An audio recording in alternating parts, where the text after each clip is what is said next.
hear from your brand new Cowboys wide receiver, and don't refer to him as a number 2.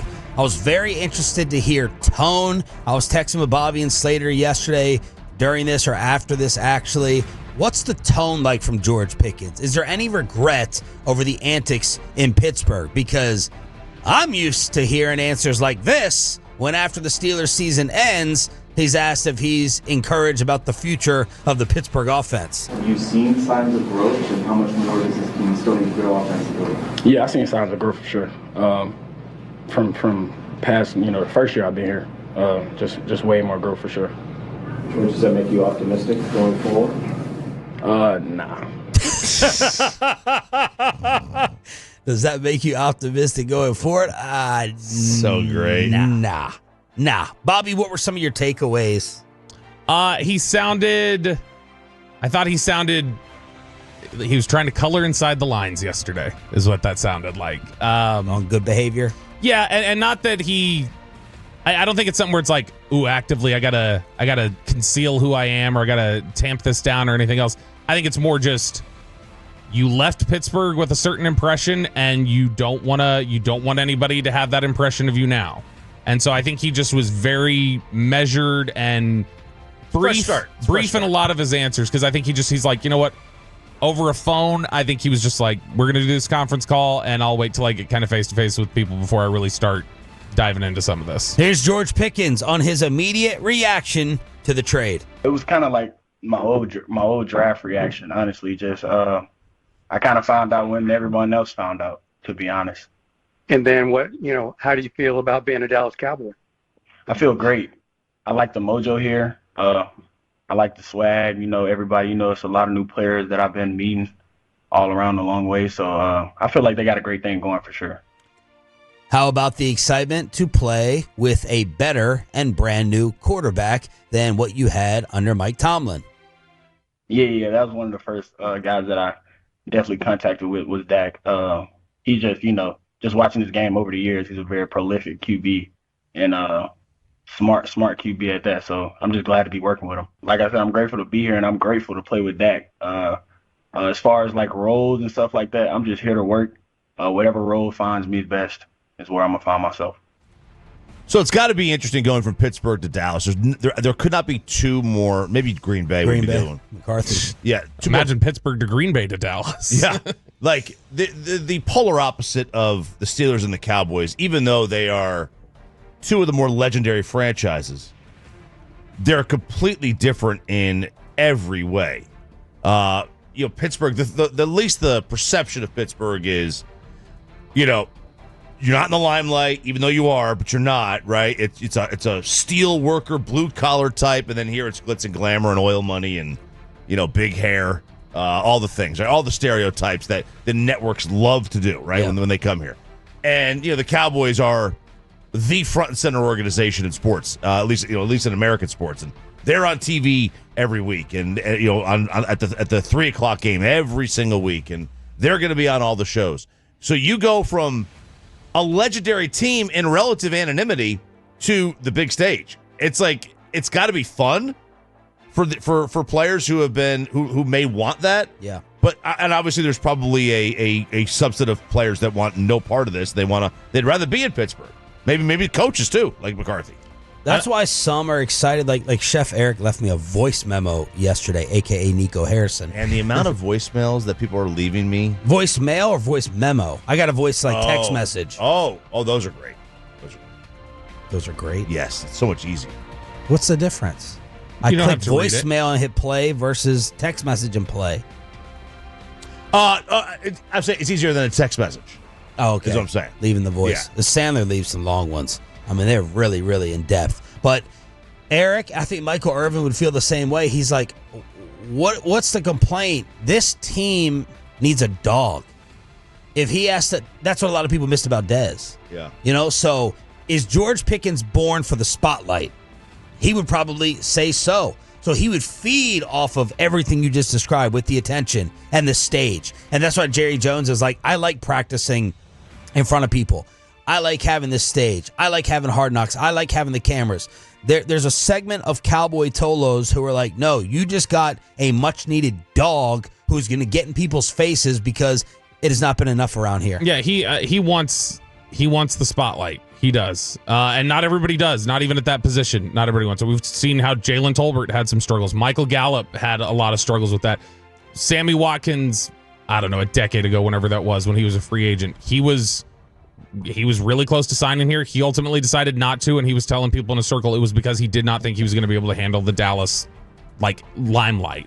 And so George Pickens, I think he absolutely wants that. And like when we talk about Pittsburgh, I don't know that there's there may not be another team or even a sport, like a team in any other sport, that more reflects the city culture and the working culture there than Pittsburgh football does to the city of Pittsburgh. It feels like they expect you to assimilate to whatever the rest of the community, even more than like a place like Green Bay, which has had some big stars who were very, prominent, like Aaron Rodgers. Pittsburgh has always been blue collar and Rust Belt, even in the way they play football. George Pickens asked by the media, are you a number 2 receiver or are you a 1B? I'll probably most definitely say on the outside. You guys make it a 1A, 1B, and all of this.